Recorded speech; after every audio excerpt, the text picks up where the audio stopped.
Hey everyone, Nick Apicella here with ResoNix Sound Solutions at 2023 World Finals, and we are doing another competitor spotlight, this time on Robert Boyd. Robert, what do you got going on here? What car is this? This is a 2015 Dodge Challenger SRT. Okay. It's a MASQ competition car. So what do you got going on in here? It's all ARC audio amplifiers, X2 line. Okay. It looks like they're painted? These are custom? Yep, they're the cover's been body matched to the paint.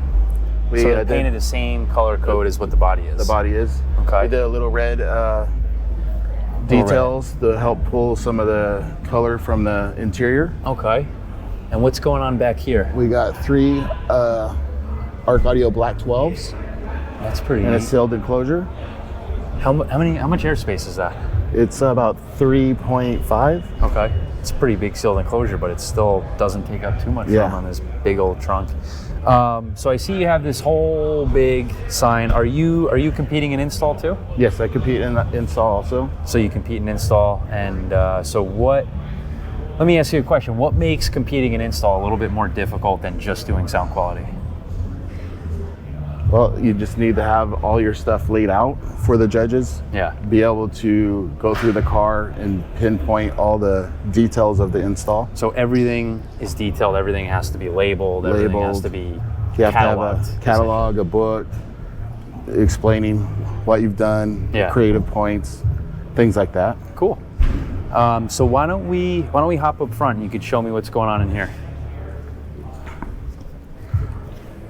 All right. So, looks pretty factory. So yeah, it's all factory locations, except for the A-pillars. Yeah. Of course. So those are the ARC RS.1 tweeters. And then up in the factory location, you have a RS4. So this is a little bit modified, right? Yes, it's a little location. Factory location. The grill's been modified. Okay. I have acrylic inserts. When I do install, are usually on there. Okay, when you're competing in sound quality, in sound quality, I take them off. Yeah. So you got going on down here. Down there is a Dyne Audio 172 and a kick. And are those vented, sealed? They're sealed. Okay, sealed? Really? How do they do? Good. Yeah. Do you have sealed? I know those woofers want a lot of airspace. Are you running them low, or do you have something to pick up from them up front? Do you have like a front sub or anything? Yes, I have a front sub. What you really can't tell is there. Yeah, I remember seeing this at Steel Valley, and you couldn't even see anything. It's up underneath the dash, firing up into the dash. Okay. So this is the only thing that's been after custom made. Oh, it's a new, it replaces the glove box essentially. Yes. Yeah. Okay. So and it's just a cover so the box is behind that. Okay. So what's going on right here? So I'm using a file player, the M11, and then this is my DSP controller. This is the ARC Audio. Yeah, PS8 ARC Audio. Pro? Yeah, PS8 Pro controller. Cool. And I remember some details that you were telling me of some changes that you made to your car. And I've been asking a lot of people, what changes have you made recently that made improvements to your car? Tell me about your pillars. What is going on here? You have the tweeter down here, but you have a lot of detail all the way up the entire pillar. It looks cool, but I know there's more to it than just looking cool. So this started off as a factory pillar, and then I cut it back all the way as far as I could cut it back to help give the car some width. So when I close the door, essentially what's going on is your tweeter has a direct path to the windows. To the windshield, yeah. So did you always have it like this or no? No, I did this probably my second year competing. So what kind of benefit did you experience with that? The width. So you're just getting a natural reflection off the window? Yes, and I changed the angle of the tweeter from the original, when I first started competing, it was more fired this way, and then I brought it out more this way to get the width. Yeah, cool. So a couple questions. Besides that, is there anything you've done in the last year or so that made a pretty significant improvement to your car, or was like a aha moment that helped improve? So when I first started competing, I was running in the doors. Mm-hmm. So doing the kicks was like a major step forward. Okay. And then even with the front sub? No, the front sub was the beginning of this year's when I added, right before I went to Aguilan and competed in So Aguilan. first it started off as door, mid bass, and no front sub, and then it was mid bass and the kicks, and then you added the front sub. Then I added the front sub. And you think going from doors to kicks was the biggest improvement your system really had?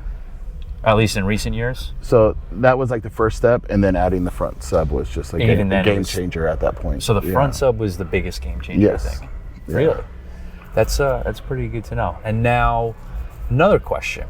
If you had to give someone watching this video a little piece of advice about maybe coming to one of these shows and figuring out a way to talk to some of these competitors and get in their cars. A lot of people have this stigma or this idea that there's a stigma around competitors and them being super, uptight and locked down, and you can't really talk to them or get in their cars. What can you say to dispel that? Oh, I mean, you just got to show up, because everyone here has, they open their doors, invite you in, Cool. Pretty much let you pick what kind of music you want to listen to. And I can say from personal experience, you can walk, even though he's the scariest guy in this room, he is probably the nicest guy here, and you can walk up to him and say, Robert, I would love to listen to your car, and he's going to sit you in it with a grin on his face. So, any thank yous to anyone before we get out of here? No, I mean, just the Team Mark Audio, they've done a lot for me. Just kept me, keeps me in the winning lane. Brian Mitchell helped me, the most out of anyone when I first started this journey. So thank you to Brian. I think a lot of people can say thank you to Brian Mitchell, myself included. Any last words about your vehicle or what is going on here? Or no, that pretty much covers it. You have a pretty simple install, man. Yeah, it's pretty simple, and it does very well. But it's effective. Yeah. This thing does some damage. Yeah. So we're looking to shake some things up this weekend? I hope so. We'll see. It's always, just always 1-2 and away, right? Yeah. So good luck to you, and thank you for taking the time to talk to us about your car. And again, good luck. Right. I'll see you out there. Thank you. Bye.